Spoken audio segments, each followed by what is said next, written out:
Historically important statements by major public officials were brought forth at the 1964 Western States Water and Power Consumers Conference in Bismarck, North Dakota.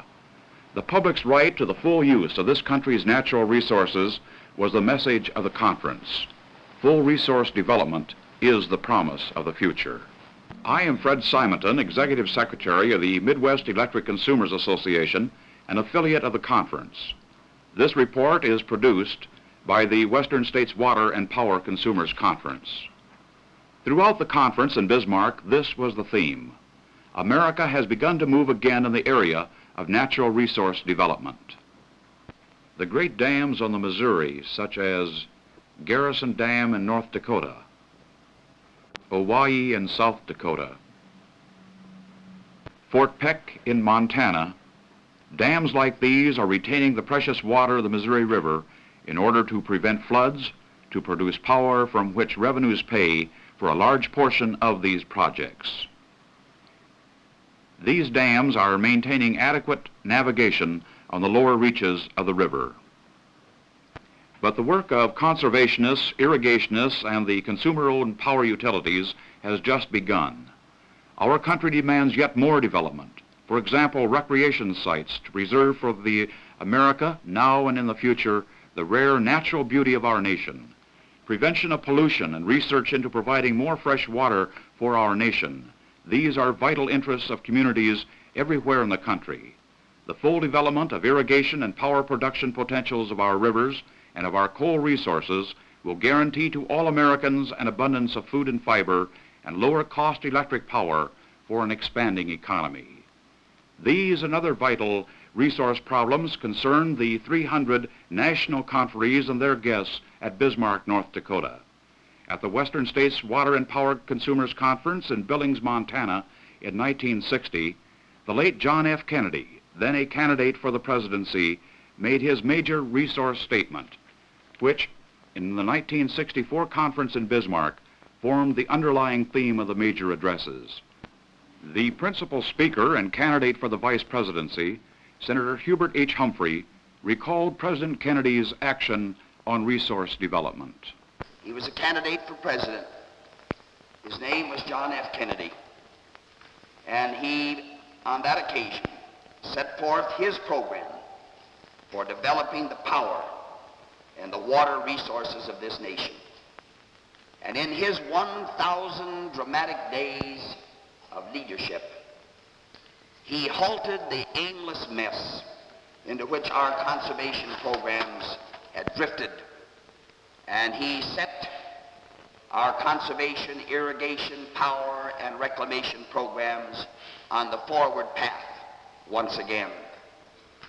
Of paramount importance to the conferees representing the municipal electric systems throughout the country, the rural electric cooperatives, and the reclamation and irrigation interests was Senator Humphrey's setting forth of President Lyndon Johnson's administration's Natural Resources Program. And I lay down this program of the Johnson-Humphrey administration. First, to give firm federal leadership to the comprehensive development of our water resources. With only about 25% of our hydroelectric potential developed, we must move promptly towards the fuller development of our nation's great river systems. Second, to implement the letter and the spirit of the long-standing preference clause in the marketing of federal power.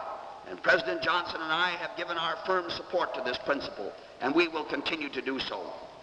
Third, to promote and encourage the use of advanced technology in the American power industry, keeping in mind always that the ultimate beneficiary of new techniques must be the American consumer. Large-scale generating stations, high-voltage transmission have opened up new vistas for more economic power production. And we will push forward plans to interconnect federal wholesale power systems which will ensure that the customers of all utilities, regardless of size or ownership, will have the opportunity to participate in these benefits. We will back federal transmission lines where they are needed to provide abundant electricity at low cost and to provide maximum return from federal investment. And the common carrier concept should be included in the wheeling or exchange agreements with private companies providing wheeling service for the transmission of federal power. Our program then and our policy is to aid and advance the cause of rural electrification. President Johnson and I believe in the REA program. We will encourage it, not eliminate it, and we'll see that it brings a better life, if we possibly can, to millions of Americans throughout rural America. And we will carry forward the research and development needed to give America a healthy atomic energy industry.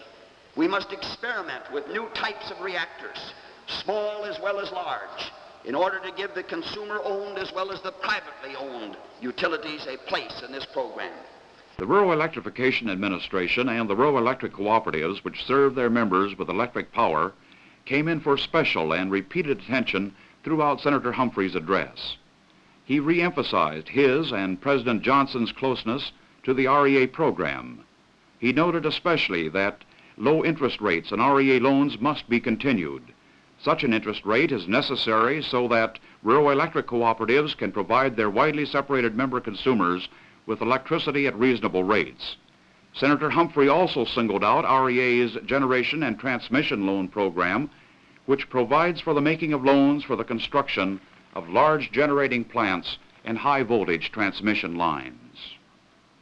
For 10 years, the Goldwaterites have waged an all-out war to destroy the rural electrification program, Clyde, and we have been defending Lyndon Johnson and Hubert Humphrey, and Senator Burdick, and Senator Metcalf, and Senator McGovern. Yes, we have been defending the low interest rate and the Generation and Transmission Loan Program against the Goldwaterite wrecking crew.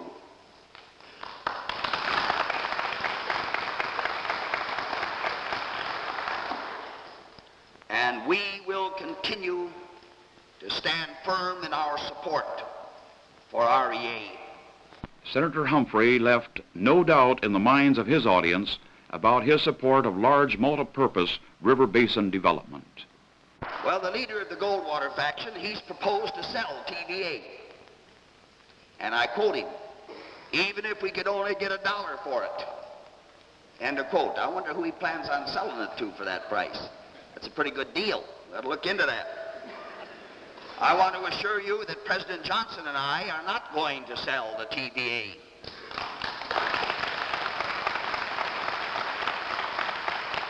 We're not going to sell it for any price. And we're not going to sell the Garrison Dam either.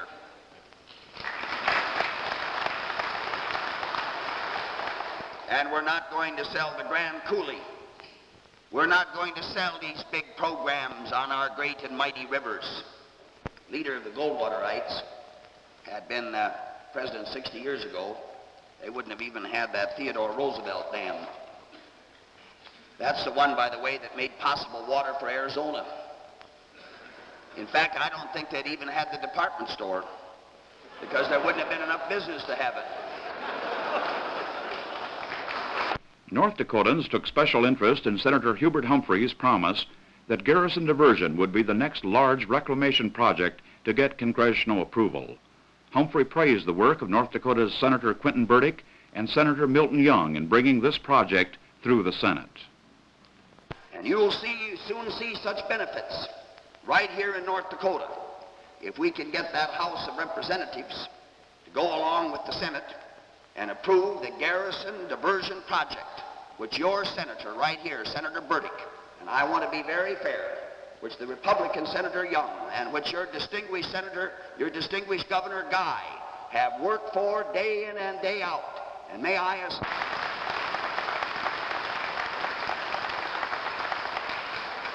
Now, we know what this will do.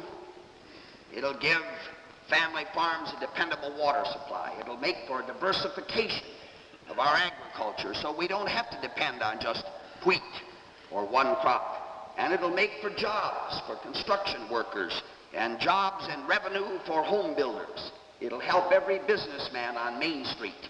I think we've got to get this message to the people, May I say that when the 89th Congress convenes and President Johnson sends his program to that Congress, one of the items on that program will be to get the Garrison Diversion Project project through and passed and signed and sealed and delivered.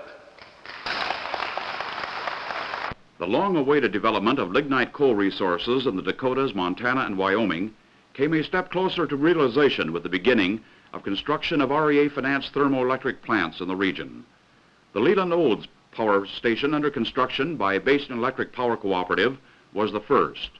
Senator Humphrey explained that one of the reasons that a giant lignite burning power plant was possible in North Dakota was because of the pooling agreement signed by the Department of the Interior and Basin Electric.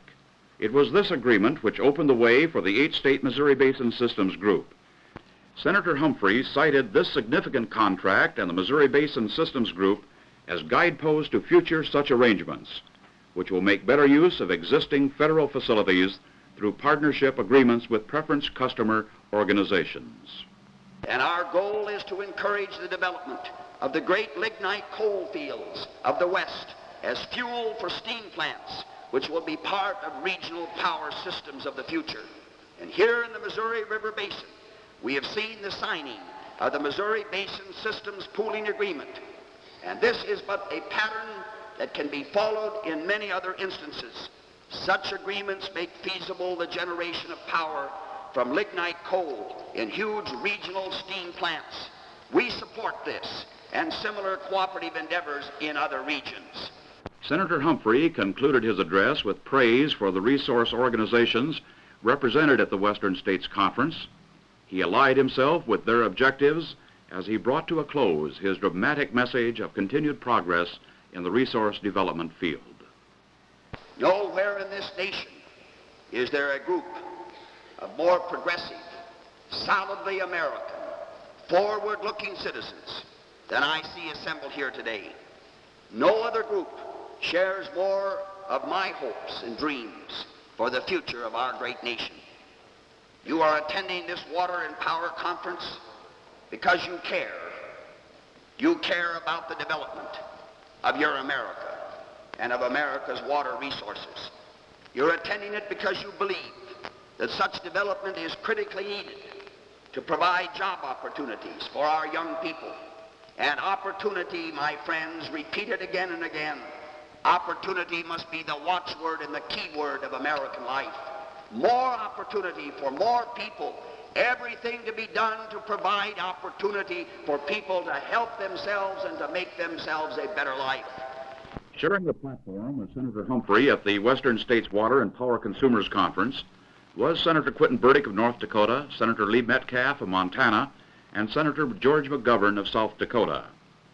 Kenneth Holum, the Assistant Secretary of the Interior for Water and Power, made important policy statements in regard to water use and irrigation. Carrying forward Senator Humphrey's statement on the desirability of the Garrison Diversion project, Senator Quentin Burdick, as luncheon speaker on the opening day of the conference, detailed the benefits of this great project. The Garrison Conservancy District has identified these economic benefits from the 250,000-acre initial development as follows. Population increase of 17,500 in the project area. 650 new retail business establishments. 190 new service establishments. 185 new wholesale establishments. 51 new manufacturing establishments. 4,500 new job opportunities. $26 million increase in non-farm personal income. Get that, non-farm personal income. 3 2/10 million increase in federal income taxes. $550,000 in state taxes. Senator Burdick, who has long been a prominent advocate of full development of lignite resources of the region, remarked upon the development of giant cooperatively owned power plants on the lignite fields. The Basin Electric Leland Olds power station under construction near Stanton, North Dakota, was the first such development. When in full operation, this plant will consume 1,200,000 tons of lignite coal a year. This project, which is being built by 109 rural electric cooperatives serving 8 states, was of special interest to the conferees who toured the site on the second day of the conference. Senator Lee Metcalf singled out the Basin Electric plant as the forerunner of future such developments by consumer-owned power systems in the region. He said that the western states can look forward to improved economic life with such developments. You have appropriately chosen for the site of this meeting an area near the great Garrison hydro plant and near the steam plant, the Basin plant, which we know will be but a forerunner of additional development of this region's tremendous reserves of coal for energy. 1/4 of the nation's coal reserves are located in Montana and North Dakota.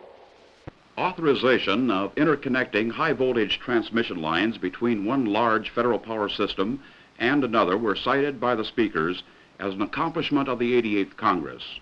More such interconnections were called for by Senator Humphrey, Senator Burdick, and Senator Metcalf. Senator Metcalf of Montana tells his audience of the benefits to be derived from such regional interconnections. The Corps of Engineers Landmark 308 report on the Columbia in 1948 predicted interconnections of the Pacific Northwest grid with the upper Missouri Basin, Utah, and California. Reclamation Commissioner Mike Strauss issued the study of future transmission in the West, which sketched possible development to be expected by 1975.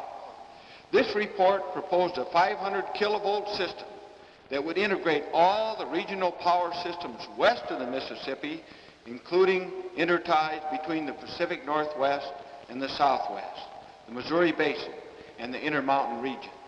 President Kennedy, in his inauguration address, said, "Let us begin."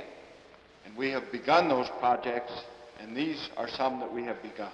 The development of direct current transmission systems will stimulate the extension of region-wide transmission systems and national interties, providing for an ultimate goal of a fully coordinated national power supply system. Senator George McGovern of South Dakota looked to the long-range interests of supporters of natural resource development. He called for the establishment of a council of resource advisors. I'm hopeful that we can move ahead on some of these other pressing problems that face us in the other important river basins of the nation.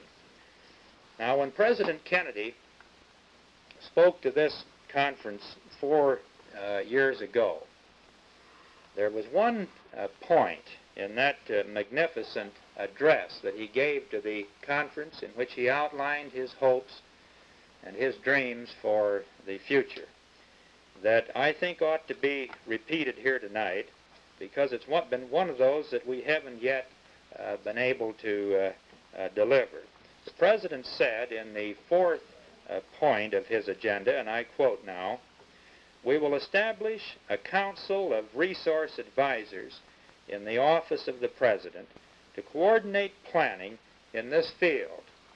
We have had many short-term, limited, piecemeal studies," said Mr. Kennedy, "but we have not had enough of the long-range, continuing, and comprehensive surveys determining the needs of our country, the increase in our population, the available resources, and how they can be fitted together to build a strong and vital country." I think we still need a council of resource and conservation advisors.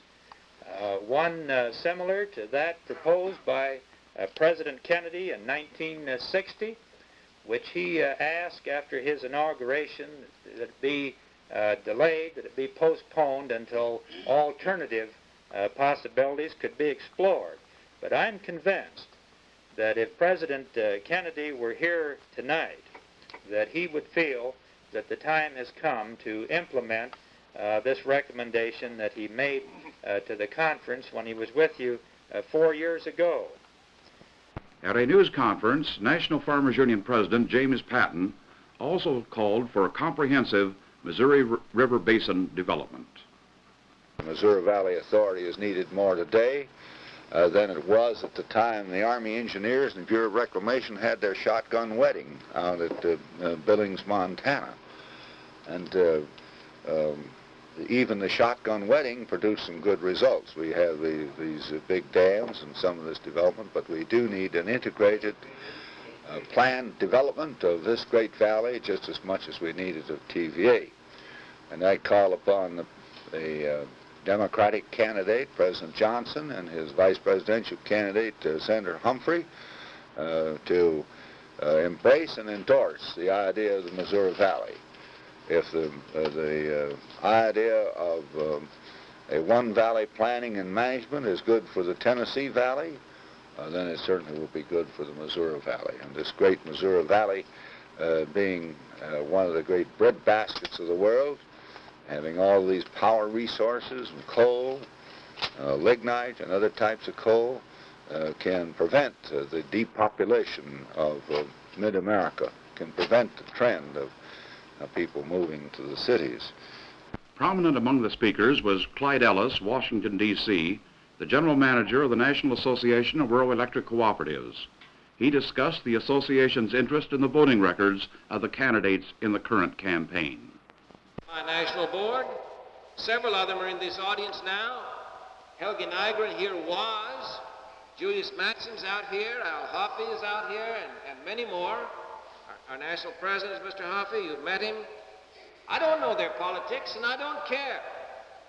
But this I can tell you, that 2/3 of the members of the NRECA board, one from each state, 2/3 of 46 members are on this National Committee of Rural Americans for Johnson Humphrey. And I think that says something in itself, and I believe all of them are, perhaps from all these states represented here, or maybe all but one.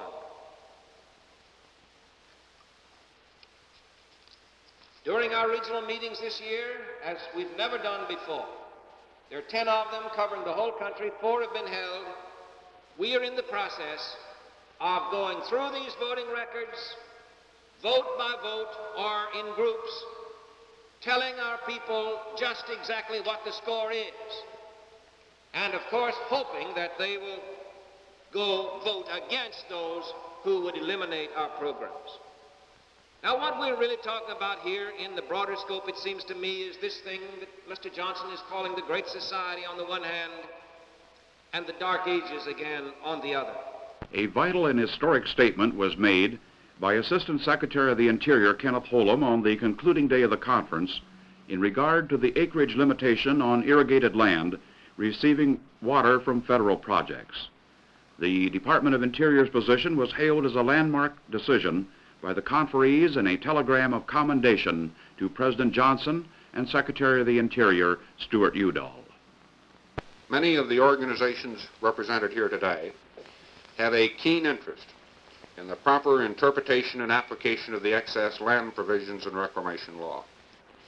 I said many.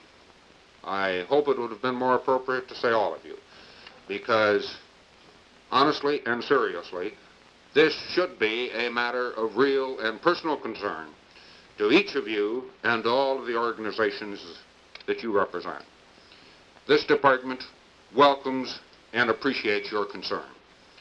Our responsibilities are doubly significant because the reclamation program is unique in its emphasis on family-type agriculture and its impact on ownership patterns. There's nothing like it anyplace else in our federal government or in any of our state laws. During the last few months, we have had a unique opportunity to make policy as we have considered the disposition of the first major land holdings by the Department of Interior under the established recordable contract procedures and the Secretary's power of attorney. 4,400 acres in the San Joaquin Valley will be sold December 2nd. Secretary Udall has taken every possible precaution to make certain that these lands are purchased by bona fide family farm operators who will own and operate the land. Highlighting the proceedings of the conference, the Western States Water and Power Consumers Conference conferred upon 3 men its highest award, the Leland Olds Award. This award was named after Leland Olds, former chairman of the Federal Power Commission under President Franklin D. Roosevelt. Olds was a long-time champion of consumer protection, and he dedicated his life to consumer interests. During this 1964 conference, the Leland Olds Award was presented by Dr. Clay Cochran of the Industrial Union Department, AFL-CIO, and a member of the Executive Committee of the Western States Conference. The award was presented by him to Senator Lee Metcalf of Montana, James Patton, President of the National Farmers Union, and posthumously to Senator Estes Kefauver of Tennessee. James Patton accepts the award. I feel the same way about Leland Olds and about many of the men and women who are here today, and that is that if we just stop to remember, one man's life can count.